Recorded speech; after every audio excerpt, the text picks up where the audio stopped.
The big banks are being challenged to promise Queensland customers won't be slugged unfair fees and rate hikes. The Treasurer says the first bank to guarantee they won't pass on the new budget tax might just change public opinion of them. The Malcolm Turnbull post-budget roadshow rolls on. Oink, oink, grunted the pig. Want to roll in the mud? The mud still flying over the new bank tax as Scott Morrison goaded the Big Five, urging one to break ranks and say they won't pass on the cost. They will get a lot of support from Australian customers, and if the other banks don't want to follow them, then I'd be following the bank that is the first to move.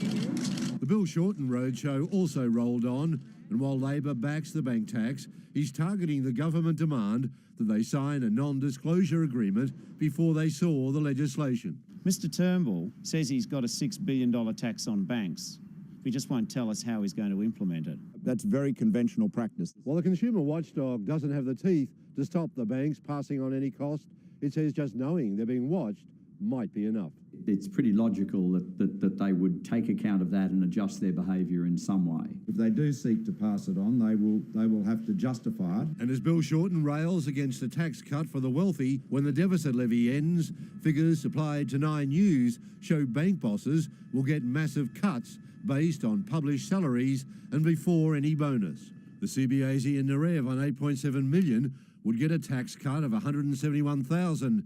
Macquarie's Nicholas Moore on $6.9 million, a cut of $134,000. Why is it that under Malcolm Turnbull, millionaires pay less and 10 million people pay more? Lane Calcutt, 9 News.